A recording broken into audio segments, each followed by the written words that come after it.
ಕಲಬುರಗಿ ಅಫಜಲ್ಪುರದಲ್ಲಿ ಒಂದು live murder ನಡೀತು. ಈ ಹತ್ಯೆ ನೋಡಿ ಕಲಬುರಗಿ ಜನ ಒಂದು ಕ್ಷಣ ಬೆಚ್ಚಿ ಬಿದ್ದಿದ್ದಾರೆ. ಗಂಡನಿಂದಲೇ ಹೆಂಡತಿಯ ಭೀಕರ ಕೊಲೆಯಾಗಿದೆ, ಅದು ಕೂಡ ಲೈವ್ ಅಲ್ಲೇ. ತನ್ನ ಹೆಂಡತಿಯನ್ನ ಭೀಕರವಾಗಿ ಗಂಡ ಕೊಲೆ ಮಾಡಿದ್ದಾನೆ.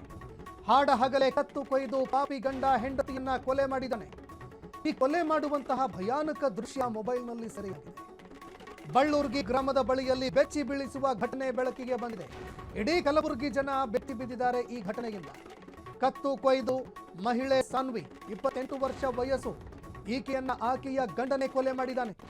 ಕಾರಿನಿಂದ ಎಳೆದು ಕತ್ತು ಕೊಯ್ದಿದ್ದಾನೆ ಪತಿ ಅಕ್ಷಯ್ ಎಂಬಾತ.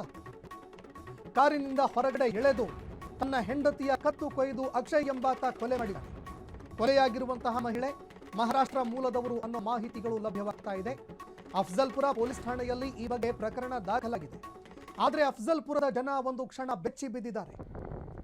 ಜನ ಈ ಘಟನೆಯನ್ನ ನೋಡಿ ಒಂದು ಕ್ಷಣ ಬೆಚ್ಚಿ ಬಿದ್ದಿದ್ದಾರೆ. ಈ ರೀತಿ ಹತ್ಯೆ ಪ್ರಕರಣಗಳು ಇತ್ತೀಚಿನ ದಿನಗಳಲ್ಲಿ ಜಾಸ್ತಿ ಆಗ್ತಾ ಇದೆ. ನಡು ರಸ್ತೆಯಲ್ಲಿ ಕೊಚ್ಚಿ ಕೊಲೆ ಮಾಡುವಂತಹ ಘಟನೆಗಳು, ನಡು ರಸ್ತೆಯಲ್ಲೇ ಹಾಡು ಹಗಲೇ ಕತ್ತು ಕೊಯ್ದು ಹತ್ಯೆ ಮಾಡುವಂತಹ ಘಟನೆಗಳು ಒಂದಾದ ನಂತರ ಒಂದರಂತೆ ಬೆಳಕಿಗೆ ಬರ್ತಾ ಇದೆ. ಹೀಗಾಗಿ ಈ ಘಟನೆಗೆ ಸಂಬಂಧಪಟ್ಟಂತೆ ಈಗ ಸ್ಥಳೀಯ ಜನ ಒಂದು ಕ್ಷಣ ಬೆಚ್ಚಿ ಬಿದ್ದಿದ್ದಾರೆ. ಅಫಜಲ್ಪುರ ನಡು ರಸ್ತೆಯಲ್ಲಿ ತನ್ನ ಹೆಂಡತಿಯ ಕತ್ತು ಕೊಯ್ದು ಪಾಪಿ ಪತಿಯೊಬ್ಬ ಕೊಲೆ ಮಾಡಿದ್ದಾನೆ. ಈ ರೀತಿ ಘಟನೆಗಳು ಸಂಭವಿಸೋದು ಬಹುತೇಕವಾಗಿ ಕೌಟುಂಬಿಕ ಕಲಹ ಅಥವಾ ಅನೈತಿಕ ಸಂಬಂಧ ವಿಚಾರಕ್ಕೆ ಸಂಬಂಧಪಟ್ಟಂತೆ ಈ ರೀತಿಯ ಒಂದು ಹತ್ಯೆ ಪ್ರಕರಣಗಳು ನಡೆಯುತ್ತೆ. ಆದರೆ ವಿವಾಹೇತರ ಸಂಬಂಧಗಳಿಗೆ ಸಂಬಂಧಪಟ್ಟಂತೆ ಕುಟುಂಬದವರು ಕೂಡ ಯಾರಿಷ್ಟ ಇಲ್ಲ ಇದು ಯಾವುದನ್ನು ಕೂಡ ವಿಚಾರಿಸದೆ ಮದುವೆ ಮಾಡುವಂಥದ್ದು ಹತ್ಯೆಗಳಿಗೆ ಕಾರಣವಾಗ್ತಾ ಇದೆ. ದೃಶ್ಯಾವಳಿಯಲ್ಲಿ ನೋಡ್ತಾ ಇದ್ದೀರಿ ನೀವು. ಆ ದೃಶ್ಯವನ್ನು ನಾವು ತೋರಿಸೋದಕ್ಕೂ ಸಾಧ್ಯ ಇಲ್ಲ. ತಮ್ಮ ಮಗಳನ್ನ ತಮ್ಮ ಮಕ್ಕಳನ್ನ ಮದುವೆ ಮಾಡುವಂತಹ ಪೋಷಕರು ನೋಡಲೇಬೇಕಾದಂತಹ ಸ್ಟೋರಿ ಇದು. ಮಕ್ಕಳಿಗೆ ಇಷ್ಟ ಇದೆಯಾ ಇಲ್ವಾ ಕೇಳೋದೇ ಇಲ್ಲ ಹೆತ್ತವರು. ಆದರೆ ಮದುವೆ ಆದ ಮೇಲೂ ಕೂಡ ಏನು ವಿವಾಹೇತರ ಒಂದು ಸಂಬಂಧಗಳು ಇರುತ್ತೆ, ಅದು ಯಾವ ರೀತಿ ಅವರ ಇಡೀ ಜೀವನವನ್ನು ಧ್ವಂಸ ಮಾಡುತ್ತೆ ಅನ್ನುವಂಥದ್ದಕ್ಕೆ ಲೈವ್ ಉದಾಹರಣೆ ಇದು. ಆ ಯುವಕ ಏನಿದ್ದಾನೆ, ಆತ ಕೊಲೆ ಮಾಡಿರುವಂತಹ ವ್ಯಕ್ತಿ ಏನಿದ್ದಾನೆ ಪತಿ ಅಕ್ಷಯ್, ಆತ ರಾಕ್ಷಸನಂತೆ ವರ್ತನೆ ಮಾಡಿದ್ದಾನೆ, ಅದು ಕೂಡ ನಡು ರಸ್ತೆಯಲ್ಲಿ. ಹೀಗಾಗಿ ಈ ರೀತಿಯ ಒಂದು ಘಟನಾವಳಿಗಳು ಸಮಾಜದ ಮೇಲೆ ಯಾವ ರೀತಿ ಪರಿಣಾಮ ಬೀರುತ್ತೆ, ಭವಿಷ್ಯವನ್ನು ರೂಪಿಸ್ಕೊಳ್ಬೇಕಾಗಿರೋ ಇವರು ಇನ್ನೂ ಯುವಕರೇ. ಆ ಯುವತಿಯನ್ನು ಸಾವನ್ನಪ್ಪಿದ್ದಾರೆ, ಹೆಂಡತಿ ಸಾವನ್ನಪ್ಪಿದ್ದಾಳೆ, ಆಕೆಯ ವಯಸ್ಸು 28 ವರ್ಷ. ಆದರೆ ನಡು ರಸ್ತೆಯಲ್ಲಿ ಭೀಕರವಾಗಿ ಕತ್ತು ಕೊಯ್ದು ಕೊಲೆ ಮಾಡಿದ್ದಾನೆ. ಕೊಲೆಗೆ ಕಾರಣಗಳು ಏನು ಅನ್ನುವಂಥದ್ದು ಇನ್ನೇನು ಕೆಲವೇ ಕ್ಷಣಗಳಲ್ಲಿ ಹೊರಬೀಳುತ್ತೆ. ಬಹುತೇಕವಾಗಿ ಕೌಟುಂಬಿಕ ಕಲಹಗಳೇ ಇರುತ್ತೆ. ಮನೆಯಲ್ಲಿ ಕೂತ್ಕೊಂಡು ಮಾತನಾಡಿ ಬಗೆಹರಿಸುವಂಥದ್ದು. ಇಷ್ಟ ಇಲ್ವಾ ಬಿಟ್ಟಾಕಬೇಕು, ಕಷ್ಟ ಇದೆಯಾ ಮುಂದೆವರಿಬೇಕು. ಆದರೆ ಹತ್ಯೆ ಮಾಡಿ ತಾನೂ ಜೈಲಿಗೆ ಹೋಗಿ ಅವರ ಭವಿಷ್ಯವನ್ನು ಹಾಳು ಮಾಡಿ ಈ ರೀತಿಯ ಘಟನೆಗಳು ಸಮಾಜದ ಮೇಲೆ ಯಾವ ರೀತಿ ಪರಿಣಾಮವನ್ನು ಬೀರ್ತಾ ಇದೆ ಅನ್ನುವಂಥದ್ದು ಇಲ್ಲಿ ಪ್ರಶ್ನೆ. ಕೆಲವೇ ದಿನಗಳ ಹಿಂದೆ ಅಂತರ್ಜಾತಿ ವಿವಾಹಕ್ಕೆ ಸಂಬಂಧಪಟ್ಟಂತೆ ತಂದೆನೇ ತನ್ನ ಮಗಳನ್ನ ಬರ್ಬರವಾಗಿ ಕೊಲೆ ಮಾಡಿದ್ದ. ಇದೆಲ್ಲ ಸಮಾಜದ ಮೇಲೆ ಪರಿಣಾಮ ಬೀರುತ್ತೆ. ಅಂದರೆ ಈ ರೀತಿ ಆ ಒಂದು ಘಟನಾವಳಿಗಳಾದರೆ ಏನೋ ವಿವಾಹೇತರ ಸಂಬಂಧಗಳು ಅಥವಾ ಏನೋ ಮದುವೆ ಆಗುವಂತಹ ಸಂದರ್ಭದಲ್ಲಿ ಆಗಿರುವಂತಹ ಸಮಸ್ಯೆಗಳು, ಮನೆಯಲ್ಲಿ ಇರುವಂತಹ ಕೌಟುಂಬಿಕ ಕಲಹ, ಇದಕ್ಕೆ ಹತ್ಯೆ ಮಾಡುವಂಥದ್ದೇನಿದೆ ಇದು ಪ್ರೇರಣೆ ಆಗ್ತಾ ಇದೆ ಜನರಿಗೆ. ಅದನ್ನೇ ಹೇಳ್ತಾ ಇರೋದು ನಾವು. ಇದು ಸಮಾಜದ ಮೇಲೆ ಪರಿಣಾಮ ಬೀರ್ತಾ ಇದೆ.